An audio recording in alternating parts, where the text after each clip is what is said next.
Olá, turma! Vamos dar início agora a mais uma série de vídeos, né, relacionados à nossa disciplina de épica. Espero que vocês estejam acompanhando, espero que esteja sendo prolífico para todos vocês aí no processo de ensino e aprendizagem, né, no processo de captura de conhecimento. Semana passada nós tivemos uma aula ao vivo, né? Juntamos todos aí, nos juntamos e foi uma aula excelente, discutimos alguns pontos interessantes relacionados à teogonia. Na verdade, fizemos um percurso na obra, tá? Para entendermos, para que a gente veja essa obra com um novo olhar, né? Com um olhar diferenciado, porque normalmente ela é apontada como uma obra aí que apresenta apenas uma série de catálogos, né? Catálogos de genealogias. E aí nós vimos semana passada que essa obra é muito mais além do que isso, né? Vai muito mais além, ela é um expoente sobre a ideia de origem, né? Podemos até considerar Hesíodo como uma figura que, de certa forma, introduz a percepção filosófica, né, através da literatura, né? Uma percepção filosófica daquilo que os homens entendiam que é, como se entendiam, na verdade, né? Como os homens se entendiam na época de Hesíodo. E ele vai trazer exatamente por meio de suas obras muitos filósofos. Nós temos aí o surgimento de muitos filósofos que vai discutir sobre essa questão da origem do universo, né? A gente pode localizar esses filósofos entre os pré-socráticos, por exemplo, né? O Anaximandro, o Empédocles, né? O Parmênides, enfim, tem uma série, o Tales de Mileto, que é um dos principais aí nessa questão da origem do mundo, né?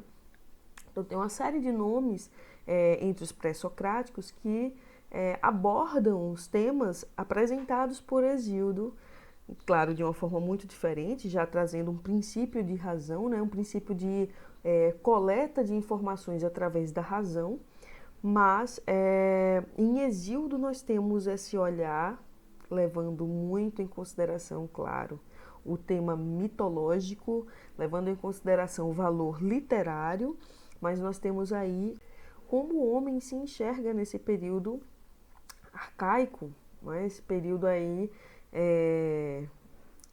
tão importante para a formação dos gregos, segundo o que conhecemos, né? Segundo toda essa profusão literária que acontece no período clássico, né? Então, nós trabalhamos Hesíodo, Teogonia, né? E para finalizarmos o trabalho com esse poeta, nós vamos hoje trabalhar os trabalhos e os dias, que é uma obra de, assim como a Teogonia é uma obra de grande importância para a literatura grega, é uma obra que tem total relação com a própria Teogonia, né? E é uma obra que fala também de origens, tá? Eu disse a vocês no começo desse contato com as obras hesiódicas que Hesíodo trabalha com origens. Então ele vai apresentar para a gente na Teogonia a origem dos deuses e ele vai apresentar em Os Trabalhos e os Dias a origem do homem, né? Então, de que forma Hesíodo apresenta isso? É uma obra extremamente interessante, é uma obra que tem um elemento a mais, que é o valor didático, né, da obra, coisa que a gente não encontra na Teogonia, né? Na Teogonia a gente encontra uma narrativa mais linear, uma narrativa mais épica, né, cujos contornos realmente representam aí a poesia épica, mas a poesia, Os Trabalhos e Dias de Hesíodo, é uma confecção poética um tanto quanto interessante e foi alvo de muitas polêmicas em relação à natureza da obra, né? Porque por causa dessa vamos dizer, dessa voz didática que aparece dentro da poesia de Hesíodo em Os Trabalhos e os Dias. Bom, então vamos dar início aqui à nossa análise, né, o nosso percurso sobre Teogonia, sobre os trabalhos e dias, né, Erga Kai Hemerai. Então, como sempre, né, eu gosto de fazer, como vocês já sabem, eu gosto de apresentar um olhar geral do que é essa obra literária, sobre a escrita do poeta, sobre a sua composição, né?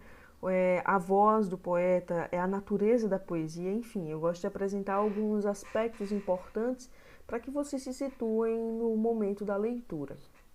Então, o primeiro ponto que sempre me chamou a atenção, desde a primeira vez que eu peguei essa obra para trabalhar, né, estudar, enfim, é o título dela, Erga Kai Hemerai, né, Trabalhos e Dias. Então, um título aí composto por dois substantivos, tá, no grego. Erga vem de ergon, né, trabalho, kai, a conjunção, e, né, conjunção copulativa, e hemerai vem de hemera, ou hemeré, que é dia. Né? Erga está aí no plural, é uma palavra neutra, né? Levando em consideração que no grego e no latim nós temos três gêneros, masculino, feminino e neutro. É uma palavra neutra que está na sua forma do plural, expressando a questão do coletivo, como é interessante. Erga aí não é qualquer trabalho, é um trabalho voltado para o universo coletivo. E na coletividade de Hesíodo, né, essa vivência coletiva, essa formação social, ela é constituída a partir da agricultura. Né? Então, erga está ligado aí diretamente ao trabalho do campo, ao trabalho da terra, a como fazer esses processos, né, relacionados à vivência, à sobrevivência, na verdade. Então, erga tem essa função coletiva, essa função que constitui socialmente o homem. Né? E o remera, que é extremamente interessante, está relacionado aí à questão do dia.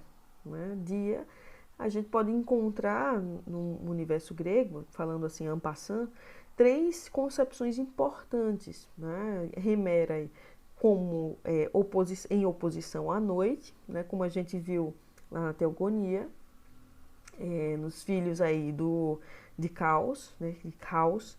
Temos o dia enquanto metáfora da vida. Né? O percurso do dia é muito relacionado à vida em si, né? Ao respirar, ao ato vital, né? À força vital, na verdade.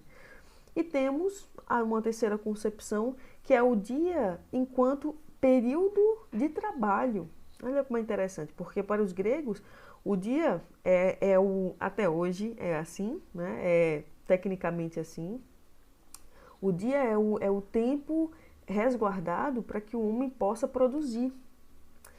É o período, é a hora da produção, destinada ao período da produção. Então, temos aí uma ideia de cronológica, né? A função cronológica e a função espacial, o trabalho do campo no percurso dos dias. É mais ou menos sobre isso que Hesíodo vai traçar em Trabalhos e Dias. Né? A ideia dos trabalhos que são feitos na Terra no percurso desses dias. Mas veja que tudo isso não está no âmbito do conhecimento humano, no sentido de que o homem controla. A verdade é que erga kai hemerai é uma determinação superior que o homem tem que se adequar. Né? Um formato que o homem precisa se adequar. E aí as duas palavras no plural, né? Não preciso nem dizer, porque trabalhos, a ideia de várias como é que a gente pode dizer, técnicas, né, do trabalho, de acordo com o florescimento, o amadurecimento da terra, a germinação e a função da astronomia, né, astrologia no geral, e o remera, né, a leitura dos astros, na verdade, né, e a remera, que é o dia, né, o passar dos dias, como o homem pode construir trabalhos com o passar dos dias, né? Com esse estabelecimento de leitura das estações, do tempo. Né? Então, o título tem muito a dizer sobre o que é essa obra. Um outro ponto que a gente pode trazer aí é a relação da teogonia com Trabalhos e Dias. Essa é uma parte extremamente interessante, né? Porque muitas pessoas, assim, alguns estudiosos, não diria estudiosos, mas alguns curiosos, né? Tendem a gerar uma ruptura, né? Estabelecer uma quebra entre a teogonia e Trabalhos e Dias. Mas eu digo a vocês, existe uma total relação, né? entre a teogonia e trabalhos e dias. Na teogonia, há muito dos homens nos deuses. Então, quando a gente estudou a teogonia, eu mostrei para vocês como as gerações divinas são representações diretas dessa construção, né, dessa formação das instituições, essa construção social, né, como as aquisições divinas representam as instituições primeiras da sociedade dos homens, né? Então, a teogonia, ela tem esse quê de relacionamento humano. Ela tem essas características, né, do funcionamento do sistema humano, né, do sistema coletivo, do sistema social. E os trabalhos de dias? Os trabalhos de dias têm muitos dos deuses nos homens, né? A gente vai ver no proêmio que é Zeus que estabelece, né, através do poder de Zeus, é Zeus que nós temos aí a função da terra, a função do trabalho como um elemento primordial para a aplicação da justiça. Então, há muito dos deuses nos homens, né, através das práticas religiosas e através do trabalho na terra. Então, basta eu já adiantar a vocês que, não sei se vocês lembram, na teogonia a gente sabe que o princípio da vida, o princípio do mundo é Gaia, né? E nós temos aí a função da terra como formadora dos deuses. E em trabalhos e dias, qual o princípio do mundo, qual a origem do humano, do homem? A terra. Então vemos que existe uma relação profunda na origem dos deuses imortais. Na verdade, deuses imortais possuem um ponto de interseção, né, original, um ponto em comum em sua formação, em sua essência. Claro que os deuses estão relacionados ao divino, ao sagrado, e os homens estão relacionados à mortalidade, né, ao homem enquanto ser mortal, ser efêmero. Mas, se nós observarmos, perceberemos que existe uma relação muito profunda, muito íntima entre os deuses e os homens, e a forma que que a existência de ambos acontece na inter-relação, na interdependência, vamos dizer assim, do divino e do humano.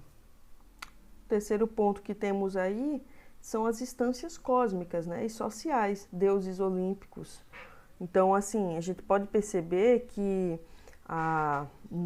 em matéria de instância cósmica, né, a teogonia trabalha sobretudo com o quê? Concentração total com o mundo celeste. Não sei se vocês lembram, no final da nossa análise da teogonia, eu mostrei para vocês. Zeus distribui para os deuses as aquisições, né, os poderes. Para Zeus, Hades e Poseidon, nós temos a distribuição das três instâncias cósmicas, né? Celeste fica com Zeus, a telúrica, ou seja, a terrena, fica com Poseidon, e a quitônica, que a gente atribui aí a submundo, fica com Hades. Né? Então, essa região celeste, ela é evidenciada no universo da teogonia e possui os elementos ali telúricos e quitônicos como suportes para a construção desse universo celestial, né? Desse estabelecimento do poder de Zeus.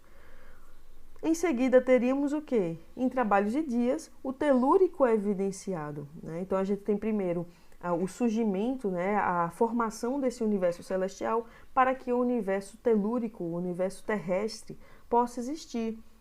E aí, em trabalhos de dias, nós temos o universo da Terra, né, sendo evidenciado e tendo como suportes aí o mundo celestial, são os deuses que prefiguram as práticas religiosas, e o universo quitônico, que é um espaço interessante aí que vai funcionar, sobretudo, no episódio do mito das raças. Então, temos aí uma total interdependência entre as regiões cósmicas. E isso por quê, pessoal? A gente não pode esquecer, tá? Como eu falei para vocês na teogonia, o universo que Hesíodo apresenta é cíclico. Então, ele tem essa característica de ciclicidade e, por isso, uma harmonia.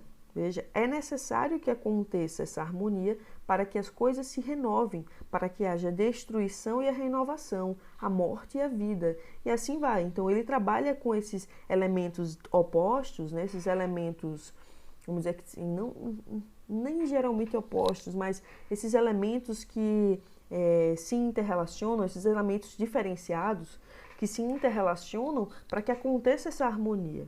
E as três instâncias aí do universo, né, as três instâncias cósmicas, são a representação da ordenação divina, né, celeste, quitônica e telúrica.